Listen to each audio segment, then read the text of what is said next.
Okay, here we are.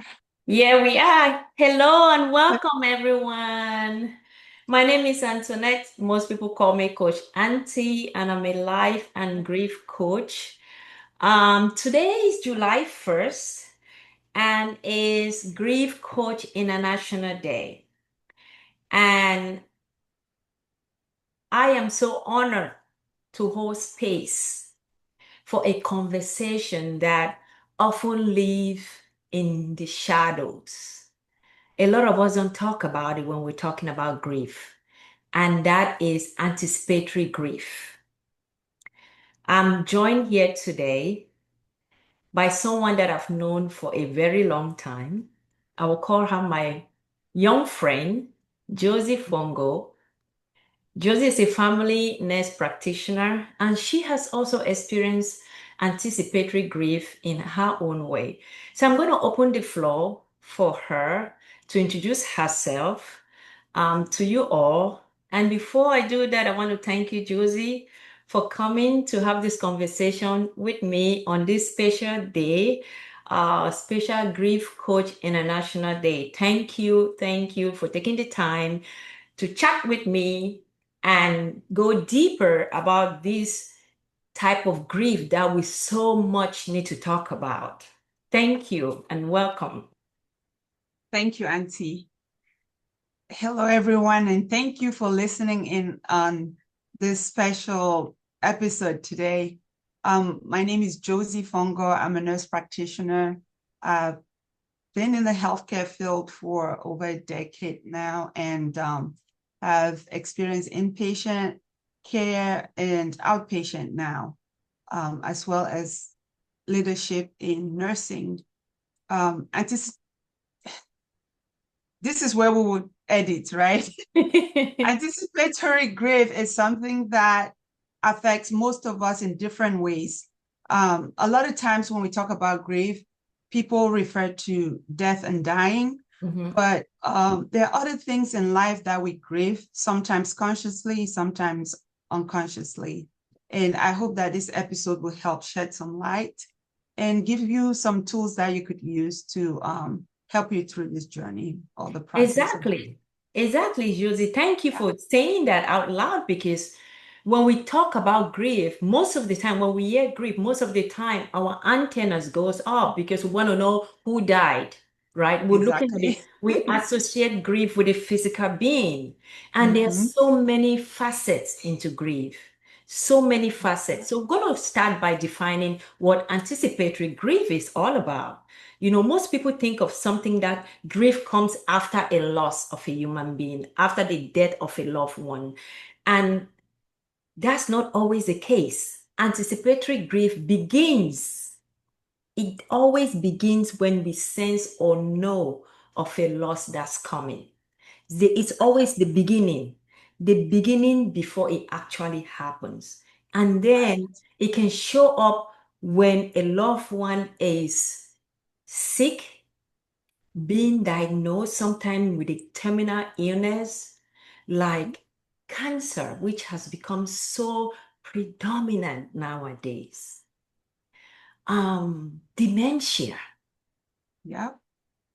All right. memory fade, Alzheimer's disease, menopause, Mhm. um, infertility, Aging. aging. That's one that nobody pays attention to. That's one that no one pays attention to. Anticipate. I mean, the other day I will wake up and I was complaining about my back ache. That's part of aging, right? Yep. As we get older, that is a process. And we don't Mhm. think about it that way. We don't pause to think about the process of life. And Yeah. all those things are all part of anticipatory grief. Yes. They are. One key thing that I that comes to mind immediately is patients who suffer amputation from chronic illnesses, Oh, mm-hmm. right? So um, sometimes people get into accidents and Mm-hmm. it leads to amputation. but a lot of times it results from chronic conditions such as diabetes, uncontrolled diabetes, peripheral vascular disease, and stuff like that. It starts out as a wound infection, and then it progresses to where that person eventually loses a limb or both limbs or legs. It could be arms or legs, Yeah. And I can't imagine what must be going through their mind during that process. Because sometimes when a doctor is educating a patient or giving them information about a certain disease process, it doesn't really sink in. No. But when it gets closer to where you're going to lose something, not necessarily your life, something like your limb, that's something you depend on to get around. And then that grief process sets in when you start going to the informational visits, the pre-op visits, and so on and so forth. And then eventually is the surgery to take away part of your body that you've known for God knows how long, right? So it's an ongoing human condition that I feel like talking about it and bringing awareness to anticipatory grief it probably even supersedes grieving a loss of a loved one if you do it right. Or if you are aware of it. Because it makes that shock, that aftershock less, and it prepares your mind for what's to come, and you can start building those mind muscles around how to carry on afterwards. You get to design your life around this new you. Yes. It's like resetting your mind and accepting what is becoming. Exactly. And that is the anticipatory grieving process that starts. And when you allow yourself, some people approach this phase with anger because the acceptance of it, they struggle with that acceptance phase for a very long time, and then it hit them right there. And then it's too late because that period where they were supposed to go to the anticipatory and slowly transitioning into that new phase wasn't long enough because they were in that phase of anger and denial. Yeah. Not accepting the reality. I like your example so much because you're talking about amputating someone's body part, the part that they were born into this world, the part that they've grown up knowing that is part of their being. And all of a sudden, they're going to lose that body part. Anticipating that is a journey, it's a process that needs so much support.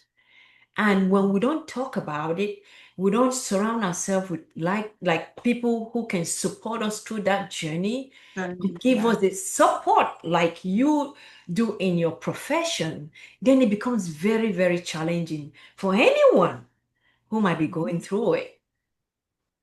And in the case of someone dying, the outcome is even worse because after that person passes on, there's so much confusion, unanswered questions, on unrealistic expectations for funerals, and so on and so forth. Meanwhile, if this was introduced and perhaps they were aware enough to accept it and go through the process, it will help them spend more time with their loved one. It will help them ask all the right questions. It'll help them prepare for the afterlife. Yes. Like, what would my loved one want? Absolutely. They'll be comfortable in having those conversations. Absolutely. I'll give you a perfect thing. I always use my mom, and she volunteers information about death and dying. She'll be like, my pikin, as I live here, so if anything happens, do so, do so, do so. Don't stress yourself. Don't do this. Don't do this. Make it easy for you and your husband, stuff like that. And I got courage from her to start having those conversations, even with my older siblings. Those hard conversations, yes. Yes. I couldn't agree with you more. I personally experienced anticipatory grief when I was caring for my dad. I experienced that firsthand during his battle with cancer. And Josie, I went through that process midway without even realizing what was happening with me. I had no idea that I was experiencing anticipatory grief. I had no idea, but I was going through it because I had no one to talk about it with. I had no coach. I had no Right. support that no one could actually identify or define what I was What's experiencing. going on? And Oh, that's one wow. of the reasons why I decided to become a grief coach. After That must have been tough, Auntie. yes, after the passing of my dad, with all what I journeyed through, I thought, if I went through this, I can only imagine. I don't even want to imagine what other people are experiencing. And with the Yeah. lesson that I've learned, I'm going to try to put my time and energy and support to gain more lessons and resources to help whomever I come across with. Because when I was going through that period with my dad, I grieved the loss daily while he was still alive. Mhm. There were times when I would leave him down in his room and I'll go upstairs to my room and just cry. I started thinking about the future without him. Exactly. I started thinking about all sorts of the emotions were all over the place. Mhm. One thing that really got me through that process was that I had a spiritual director. I had a spiritual companion. Oh, wow. And I reached out to them when I thought it was becoming overwhelming for me. I Right. reached out to them, and with their support, I was able to identify. I was able What to was give a going on? name. I was able You to give named a the name. emotions. I was able to Yes. give a name to the feelings that were coming up for me. Wow. And what that did for me was give me that understanding of you're not alone, nothing is wrong with you, You're not crazy. and you're not crazy. Mhm. And once I had that understanding, I was able to be present Exactly. to not only myself, but to my dad. Mhm. Because I was now able to understand what was happening to me and Mhm. honor the feelings that were coming up for me, and also understand the struggles that he was experiencing on his Yeah. journey.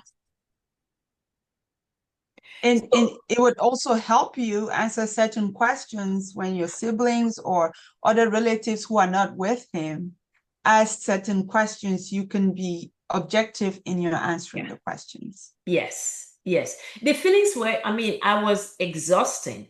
I was really emotionally exhausted. There were feelings of hope, hopelessness, feelings of guilt, feelings of doubt, questions of why, and everything around it. The disconnection, the feelings of um I started bracing the impact of the future. Like, okay, how is my life going to look like? And those are the things that comes with anticipatory grief, right? This person who is going to experience amputation start thinking about their future. How are they going Exactly. to live with just one leg? And see, there's another term for that. It's anticipatory guidance, Yes, right? we're going So to jump into that. Yeah, exactly. So that person going through that grieving the potential loss of a leg with the right coaching, either yeah, from the medical professionals or outside resources, can help plan ahead yeah, and say, hey, after this, this is what you can expect. yeah. And we also need loved ones too. We also need Exactly. the support of loved That's ones. support. Mm-hmm. Because if the person who is experiencing the anticipatory grief is not really embracing the grieving process, it becomes challenging for Challenging anyone. It becomes challenging for the healthcare provider. It becomes challenging for the family members who are. family It that becomes who are challenging. trying to help. It becomes challenging for everyone else. So this Yeah. support system around them is a big motivation factor. So when we Yes. support them, then we are encouraging them to take the next step. We're encouraging them to go through that anticipatory grieving process with the understanding that it's a process, with the understanding that that is part of what they are going to experience in order to come out on the other side. Exactly. Not to go over, but to go through it. True. Yeah. I say grief Some is of a us just process. want to jump. Yeah, grief is a process that we go through it. We don't go over grief or under grief. We go through the process in order for us to in order for us to move from grief to gratitude. We got to go through the process. So, Josie, I know we agreed that we're going to make this conversation as brief as possible, but it's so Hey, juicy. There's this so much is more to juicy. talk about, you know. So, one of the coping strategies that we can help those who are listening to this conversation, if you have a loved one, or if you yourself you're experiencing any type of anticipatory grief, we talked about that it doesn't only have to deal with a physical being dying, losing a physical being. There's so many other types of anticipatory grief. Josie talked about someone losing a leg, Yeah, someone's house got burnt down, or someone. someone moving to a new country, Yes, there are so many relocating facets. from one part of the country to another.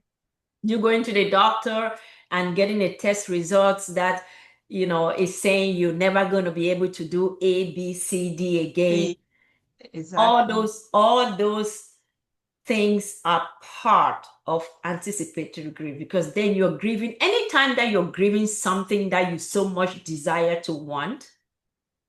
It's called anticipatory grief. Anytime that you feel like you're losing or not able to acquire or have anything that you so much desire to have, you're definitely going to experience anticipatory grief.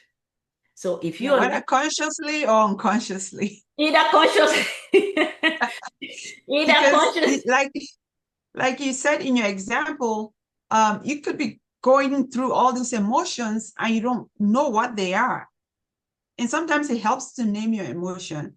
But I know we're going to get to this, but in our immigrant community, a lot of us have not been exposed to topics like this. yes. And people act out, quote unquote, act out without even understanding why they do. But it could be because of a loss that they are processing or an anticipatory loss that they are processing and just experiencing different emotional outbursts. That is So, true. And I've had conversations with a lot of people when it comes to acting out or behaving in an irrational manner. And sometimes, as you said, consciously or unconsciously, we react sometimes, outbursts sometimes without even knowing, without our knowing. We cannot really put a finger of why we behave or react in a certain way. But when we allow ourselves to go deeper, when we allow ourselves to start peeling the onion, then we see where that acting out is coming from, or where the it's coming outburst is from. coming, where the origin of the outburst is coming from. There's always a trigger. There's Yeah, always something that triggers the outburst. And until we allow ourselves to have that conversation, having the conversation is not being weak or sharing too much. Having that conversation is acquiring knowledge, because exactly. the more we Being talk, informed. the more we Mhm. talk, the more we get informed. Because Yeah, when we just box everything in and we're not asking questions or sharing how we're feeling, then we're not learning. Exactly. We learn And it every. does it doesn't have to be initially, it doesn't have to be a professional.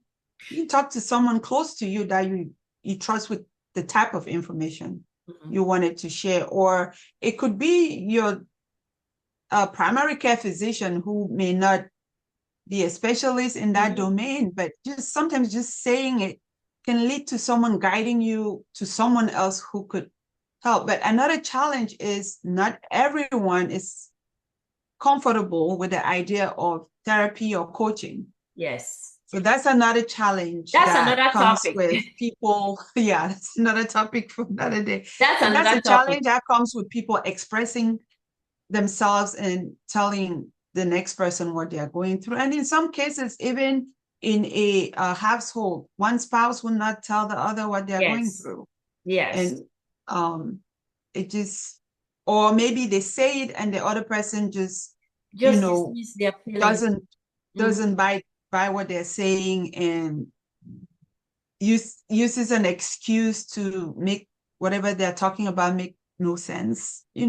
dismissive, and it could be because they themselves don't know any better. Not that I they was don't want to help or they don't want to listen to you, Yes, I but was yeah, I was saying that, that's a good example. I am glad you brought that up. It reminds me, I went to a funeral one time.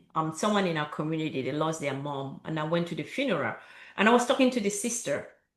Um, I know the family. I was talking to the sister. I was, expressing my condolences and everything. And I said, listen, please do me a favor. Do not try to box your emotion in. If you feel like crying, if you feel like talking, talk to someone, express it, just let it out. And and I said, also remember that if someone doesn't respond to you the way you want them to, or you feel they should respond to you, try not to blame them. They might not know how to respond to you. that's very correct. I said they might not know how to respond to you, Mhm. especially if it's a sibling. Because remember, that sibling too is grieving. And Going that through the sibling is probably process. figuring out how to process their own emotional feelings. Mhm. So keep that in mind. Reach out to someone that you feel can really be present for you and give you that unconditional support that you need. Yeah.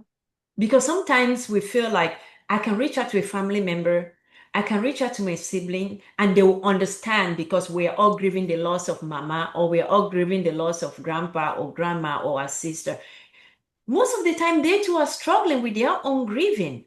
And when Yeah. they don't react to you the way you expect them to react, you resent them for that. And we forget that they are struggling in their own grief too.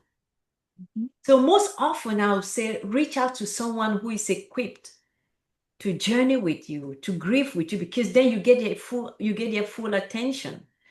And they're not biased because they And they are don't know not the biased. person you're talking about. They're not biased, Uh, they're going to give you their undivided attention and they're going to guide you and coach you as you heal towards gratitude um, in your process. for So sure. let's talk about some of the coping or caring strategies when it comes to anticipatory grief. Um, when it comes to naming them, let's explore ways that can support anyone or who is going through them. For me, I would say the first thing is naming and validating your feelings. Exactly. You got to Naming, naming process the and emotions. Yeah, naming and validating your feelings. When I was going through it, I knew I was going through something. I understood that I was expressing my feelings. Now I did not know why because I didn't know what was happening. I couldn't name the experience. I could name my feelings, but I could not name the experience as a whole. Or what was The process. triggering the Exactly. So what was triggering the emotions. what was triggering the emotion? So the first thing is to name and validate those experiences or feelings. Would you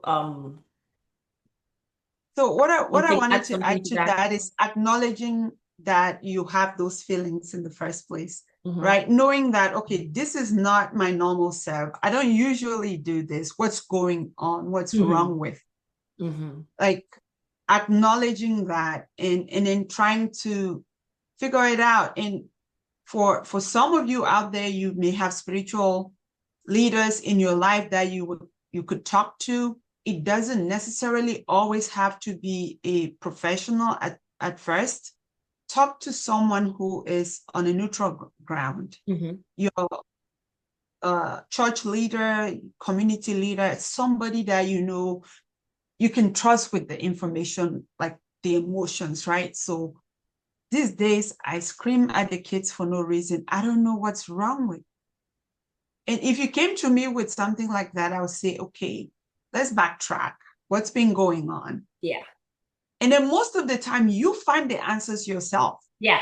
The True. person you talk to, if you talk to the right person, they won't give you the answer. You will bring the answers out of you, Mm-hmm. right? Because you are sitting in front of someone who is present with you, Mm-hmm. and you are able to have a calm mind, to you're relaxed, and you can think back and reach parts of your mind that Mm-hmm. maybe if you were in that environment that's causing you to feel that way, you would not necessarily be able to recount that. So Absolutely. acknowledging it and talking to someone can be helpful. Yeah. I will add to that, I would say journaling. Journaling. If you're someone who likes to journal, journal the feeling, journal everything down. Because when you do that, and down the road, let's say 1 or 2 years later, you start having the similar experience, you can always go back and say, wait a minute here, I experienced this. This is what I was experiencing last year or 2 years ago, and I'm experiencing them now. That means I'm going through something similar. Something. And then you can pedal Exactly. back and then reflect on that. And I'm going to piggyback on voicing it out and talking to someone. Once you voice it out, they say when you say something, you can take it back, right? So once it comes out in the air and it's Mm-hmm. spread. So once it comes out, you're already releasing, right? And then it And you goes, get some relief too you get some from relief releasing, too, you know. And from another releasing it. thing about what another coping mechanism that I would suggest is creating memories Mm-hmm. with that loved one. If it's a human being, in my Right. situation, it was my dad. Creating memories with that person. After getting that understanding of what you're experiencing, which in this case is anticipatory grief, you are now anticipating the grief or the death of this person or the death of this leg or whatever. You Mm-hmm. start creating memories with this person or with the process. Memories that Exactly. you can always look back and cherish. Memories that you can always say you go back to and honor. Mm-hmm. Creating memories. Talk to someone, talk to a grief coach, talk to a pastor, talk to a priest, talk to a spiritual guide or a spiritual companion or A whoever, chaplain. chaplain, whoever Mm-hmm. that you feel comfortable talking with. And then allowing space to joy for joy and shake off the guilt a little bit. Yeah. Allow space for joy in the process. Yes, it brings sadness, but what happens when we go through that process? They say after it rains, there's a rainbow Exactly. or there's a sunshine. But There's when light at the end of the tunnel. but when it's Someone raining, said, why do we have to go through the tunnel to get to the light? Like that's where the light is. that's the process of life. Ah. That is the process of life. So, And I wanted to add there are some I see some people like on social media who are doing really great mhm. going through anticipatory grief without even knowing that that's what they're going through, Oh wow. right? Because they are journaling and talking about their journey to something that is going to happen. It Mhm. could be a disease process, it could be a moving from one country to another, and they just choose to bring their audience along with them in that process. Yeah. That's a good coping mechanism for It, anticipatory grief that I admire in some people, and they may not know that that's what's going on in their life. and that's it. That's it. That's another way of doing it too, because it takes Yeah, that pressure that's a off. form of journaling. Yeah, Yeah, because then in that, yeah, that's a form of journaling. You can do it on social media, or if you're an intimate person or someone who is not out there putting their, right. if you're a private person, you can do it on your journal. But if you're someone who likes to share what is happening in your life, you can go on your social media platform and do that. And what that does is you're sharing that with your followers, right? And sometimes you Exactly. get comments, and through that comment, you might get suggestions, and you're reading Exactly. what people are they, so you have a group of people following you along The as you journey. experience the process, Yeah. So, I wanted to share some examples from a healthcare provider perspective because I've worked closely with hospice and palliative care with regards to end of life. And anticipatory grief is one thing that it's beneficial to introduce to the patients as soon as possible, yes. particularly in a case where there is a known disease process that is irreversible. Hmm. I know you mentioned cancer earlier, but there are other things like chronic respiratory failure, Hmm. Alzheimer's, you mentioned that as well. Now, for a lot of these chronic conditions, they could be managed for years, right? But it gets to a point where in-stage renal disease, it Hmm. gets to a point where there's Yeah. nothing more that can be done beside palliative care, Yeah. just managing it. But we like to engage in these conversations while the patient is still managing the disease process actively, and they can understand what you're telling them, Hmm. or their family members can understand and say, I actually have something. I don't know if this is useful for me to show. Um, let me see if I can cover as much as I can and show you this graph. And say, I don't know if you can see it. No. Okay.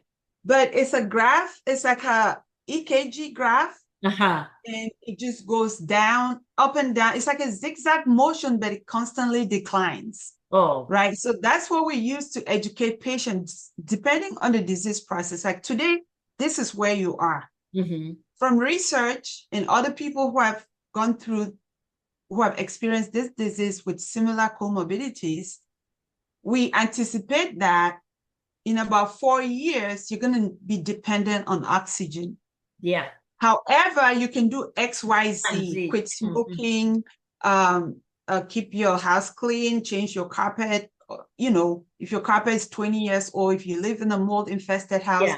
that's not good for your respiratory disease, right? If you do that, it can increase how much time you spend without depending on oxygen. Hmm. So starting this conversation for families who are receptive, it Yeah. helps so that when it gets to a point where mom or dad cannot no longer breathe on their own, they would have already had the conversation and say, hey, the doctors are saying this. If you can't breathe, do These you are the want to chew steps. down your throat? Correct. And they can say yes or no. Yeah. And so that when that day comes, nobody's shocked that Yeah. that's going to die in a few hours, Exactly. right? On the flip side, some families don't want to hear it. They don't even want to take medications that come Mm-hmm. with it. And they're the most confused when that family member passes away because they didn't have time to talk about burial arrangements.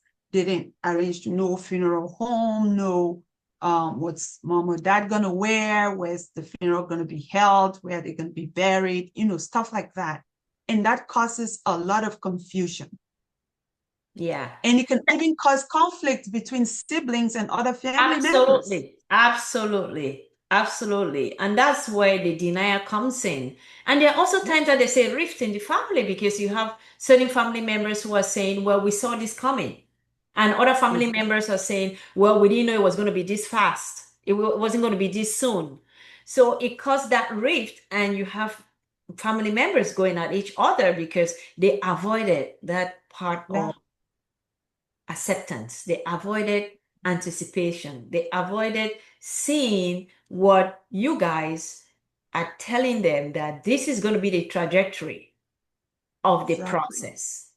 So Mm. is that the whole denial process, and some is ignorant, I would say. Others is just denial. Anti ignorance, where you go for doctor every time they're telling you the same thing, man. Some is This some this this Alzheimer's, okay, for example, Alzheimer's doesn't have a cure yet, right? it does not. So that's something that, like, on average, from the time a patient is diagnosed till the time they eventually pass on, it's about 10 to 15 years with Mm-hmm. Alzheimer's, Mm-hmm. depending on the type of Alzheimer's, or depending on the type of dementia, because Alzheimer's is a form of dementia.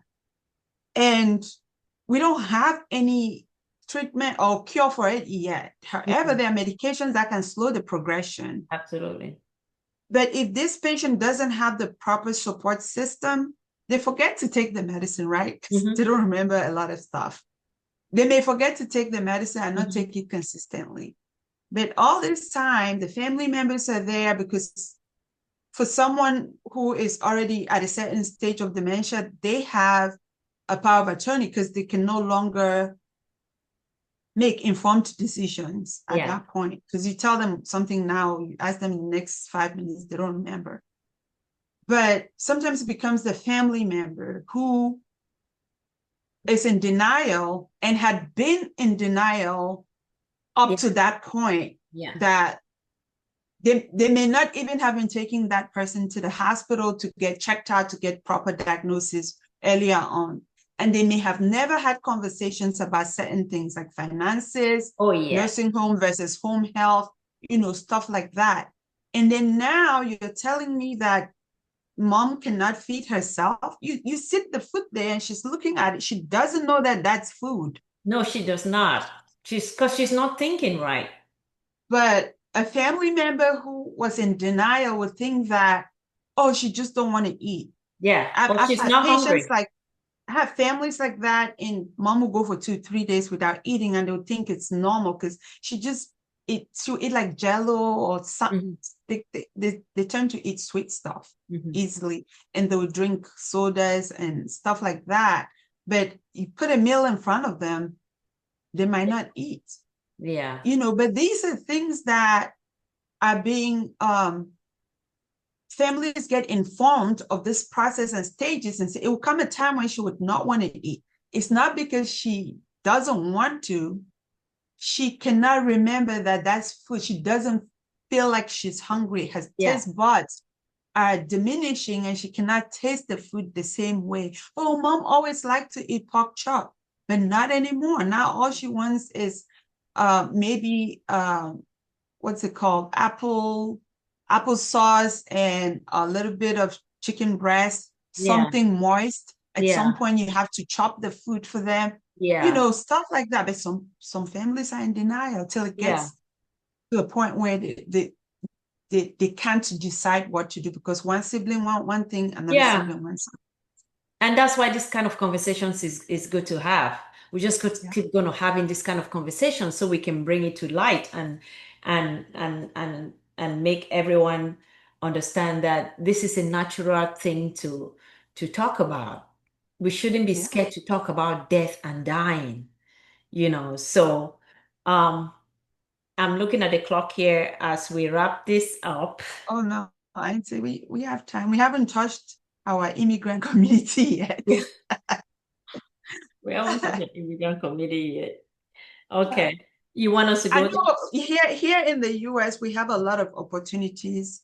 In other Western countries, there are a lot of opportunities where your doctor can freely have this conversation and tell you, hey, this thing, your mom is going through this, and we don't know that it can be reversible. This is what you can expect, Mhm. right? Versus back home where we come from, a lot of times providers don't sit down with patients and have that conversation. No, You come, they diagnose you, give you medicine. You don't even know the name of the medicine. You go take it, feel better, move on with your life. But we have the opportunity here in the Western world. So, and most people have access to social media. So I'm sure this video will go far yeah. to let you all who are listening know that it's okay to have these conversations. It's okay to know that when I pass away eventually when I'm 100, that I want to wear a red dress, that I want You're maybe already my saying that you're glasses. going to be 100 years old. Yes. So it's okay to have those conversations and write stuff down too. Not Yes. only journaling, but writing your wishes when it comes to certain things. Like, do you want to go to a nursing home when you get older? Do you want to have home health? How are you going to pay for it? What's going to fund it? When do you want to retire? Stuff like that. We need to have Because those we talk conversations. about the anticipatory grief also involve your job. It does. Because if you could be an entrepreneur and you have a company and things are not going well and now you have to file for bankruptcy, right? That's a process. And you're going to grieve the loss of that business at some point. Getting the right people in your corner who can support you through this process is very important. It could be a career person who loves their job, and out of no fault of yours, your company is going bankrupt, And then you have right? And now to you're say, not going to have a job and you're 65 and nobody wants to hire you because yes. we have Gen Zs in the market And they're paying them whom we half. can pay less. They're paying them half of what Exactly. they're offering you. Then you got to start dealing with looking for a new job, and then your age, going for an interview with 20 something, 30 something year old Yeah. kids. Oh, yeah, And then you start grieving the loss of that job. And exactly. it just goes on and on and on.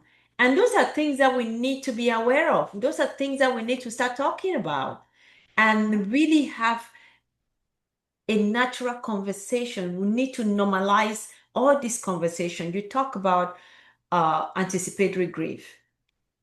We don't talk about this enough in our community.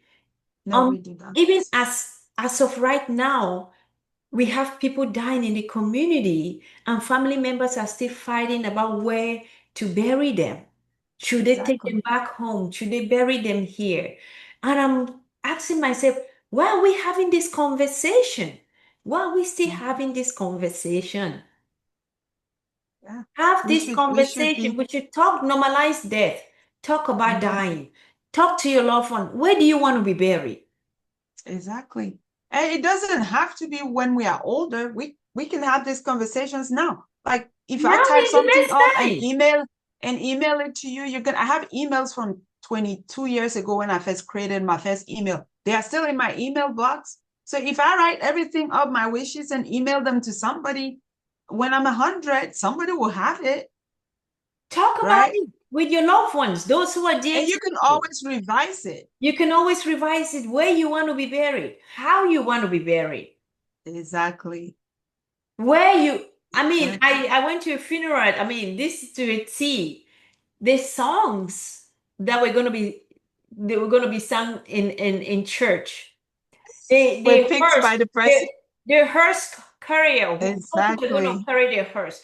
Where, I mean, everything was to the menu for the Thank you. That's me reapers. right there The in a menu hundred for the years. reapers was, or I mean, this person had everything written Lined to up. the T. When you That- do that, you're allowing your loved one to grieve you peacefully. Yes. That is a There's that's this one of the grandma on best social gifts you can give your loved ones. Because there's this grandma on social media and she's like 90. I think the last time she mentioned her age she was like 97. She would say who she doesn't want at her funeral. she has the right. She's she said she's just slaying. She won't be laying, she will be slaying. And she talks about how like what she would want to wear, what nursing not nursing home, what funeral home she would like. She says it on social media. I'm sure she has a concrete plan at the back, but she shares all that information with her followers on social media. even at a time when she got sick and she needed to go to rehab, she would say, if I don't come out, stuff like that. Stick And to the plan. actually, another thing I find is my very first nursing job was at a nursing home. Okay. And we're caring for this patient, and the patient died in their sleep. Oh. And that was the first time I experienced like up close death from a patient that I was caring for, somebody that I just spoke with a couple of minutes, if not an hour ago, and now they're dead cold. And so we called the family, and they told us that everything is in the family member's file and the nursing home to call. The funeral home to call. And this was like 1 a.m. I was working night shift. This was like 1 a.m. And the funeral home came around 6 a.m. and picked up the body. No family members showed up. 2 days later, they came by and picked up the rest of their family members' belongings. And to me, it was so shocking. I'm like, what? Your parent dies and you don't even have the courtesy to show up? 6 hours later, the funeral home picks them up and you don't even call us? No, nothing. So after some time caring for patients in that setting, because for some patients, the nursing home is their last bus stop. Yeah. I found that most of these patients have picked out everything. Everything. Yeah. They've mapped out and worked it out with their families, because some family members are in out of other state. states. They are not here. Yeah. And everything started to sink in. I'm like, started okay, this is why they don't freak out when the person dies, because they planned for it. They plan for it. They plan for They don't have to wait 3 weeks, 3 months, or even a year to finish building the house before the funeral, because they already planned everything ahead of time. And that's the benefit of accepting the process of anticipatory grief. That's right. Because once you come to terms with it, it gives you that peace of mind to be able to plan with your loved one, whether it be for a terminal illness or for anticipating the loss of a job, of a relationship, anything. Anything, yes. It gives you that peace of mind to be able to plan and say, okay, I'm anticipating that my job or my company is going bankrupt. What do I need to do to sharpen my resume? Where can I fit in at this age? Yes. How can I prepare myself for the next How can I prepare? Yeah. What will I need to live on? Correct. Because sometimes it's financial loss. You may need to scale back. It's all types of loss, my love. It's all type of loss. And we need to be able to understand that. And if we allow ourselves to go through this process of anticipatory grief, we will come out on the other side standing very strong, because then we would have prepared ourselves for the next ride. Yeah. So, and just to add, the next ride, which is grieving, it has its phases, and it may never go away. You may grieve it doesn't go away. You adapt. It's like a workout, right? Each day you find new ways to cope with it. Yeah. And it builds the muscles so that you're carrying the weight of grief, but it doesn't feel as heavy because you have built your grief muscles from pre and post the situation that you're grieving for. You can finally get to the stage of gratitude. Yeah, you build your life around your grief. It never goes away. You just learn to live. You adapt. You learn to live with your grief. The reason we grieve is because we love. Yeah. The reason we grieve is because we love. You can only grieve someone or something that you loved. So we build our lives around our grief.